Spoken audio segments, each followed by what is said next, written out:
Welcome to Florida History, the Civil War. In this Let's Play, we'll walk through how this interactive classroom simulation works and how your students can experience Florida's past by stepping into the lives of government leaders, plantation owners, and Confederate soldiers during one of the most difficult periods in American history. This game is built around student roles.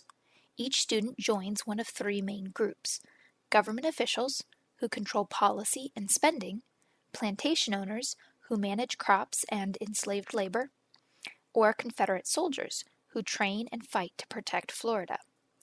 Each round represents a real time period during the Civil War. Events, decisions, and dice rolls shape the outcome of the war and determine how much Union influence grows across Florida. Let's walk through a full sample round using March 1862, when Union troops invaded Jacksonville. This led to the Skirmish at the Brick Church, which, historically, was the first Confederate victory in Florida. Each round begins by reading the Florida Gazette. For March 1862, students learn that Union troops have landed and taken control of nearby towns. The newspaper article sets the stage, and discussion questions help students reflect on their role in the growing conflict.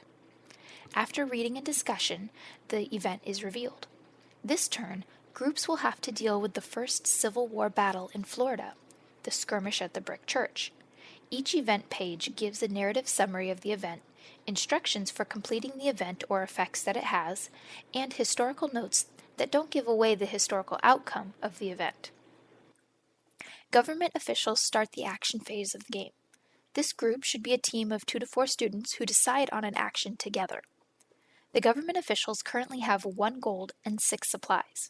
They know the upcoming battle requires 1 supply for their soldiers to be fully equipped, so they allocate 1 supply for the battle and 1 for their action this turn. They can also see that they don't have enough money to contribute to the Confederate war effort. This total represents Florida's role as an economic support to the Confederacy during the Civil War. As the war progresses on other fronts, the pressure to contribute will increase. Since the government officials don't have enough money to put towards the war effort, they decide to tax the plantation owners. This should bring in 6 gold total.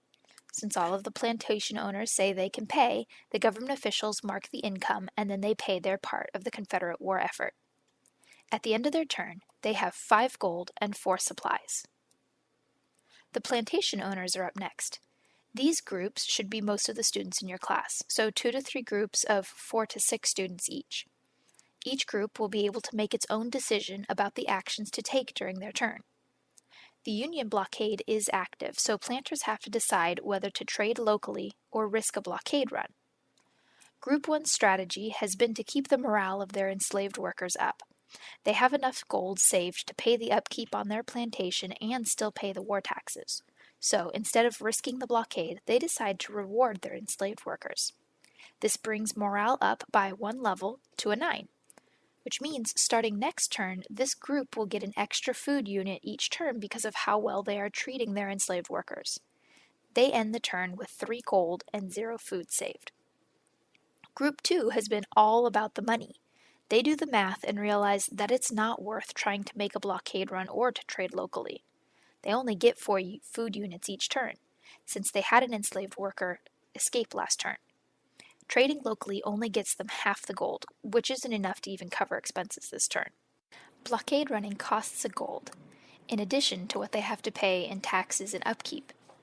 And it might not even be successful, so they decide to pay out of their savings and stockpile their food to make a bigger blockade run later. Group 3 has been playing a balanced game. They see the same issues with trying to run the blockade or trade locally that Group 2 sees, but instead of just stockpiling the food, they decide to reward their enslaved workers. This brings the morale up to a 7. At the end of the plantation owner's turn, enslaved workers have a chance to escape if their morale is low enough. Only Group 2 has morale low enough for this to be a possibility. They roll a 6-sided die and get a 6. No one escapes this turn. The final group to take actions is the Confederate Soldiers. This group should be made of 1 group of 4 to 6 students. They have 2 supplies allocated to them by the government officials, 1 for their action and 1 for the upcoming battle. They've already trained for war and haven't used that bonus yet, so they can't do it again. They decide that they will be an escort for blockade runners, which takes effect next turn. They mark the box on their roll sheet as a reminder that plantation owners will get a +1 next turn if they decide to run the blockade. With all actions taken, it is time to resolve the skirmish at the brick church. This is mandatory and requires 1 supply. Government officials funded them, so there's no penalty. The Confederate soldiers begin to calculate their battle modifier. Union influence is at a 3, which means it's a -1 to the roll. Historically, this was an evenly matched skirmish, so no benefits or penalties there. The government didn't spend any money to help the soldiers this turn, but the soldiers had trained for war in the past. The penalties and bonuses even out, so there is no modifier to their roll this turn. It's time to decide this battle. The Confederate soldiers roll a 6, a Confederate victory.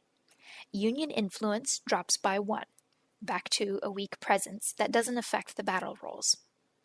The turn ends, and students are ready to face whatever events come next as they march through the Civil War. Florida History Civil War is aligned to Florida Social Studies standards and built for 4th grade classrooms. But more importantly, it's built to help students think critically about conflict, leadership, and moral choices. Your students won't just learn about the Civil War, they'll live it through the pressure of each roll, each turn, and each roll of the die. Thanks for watching. The future of Florida is in your hands. Will your choices shape victory or bring collapse? Let's play.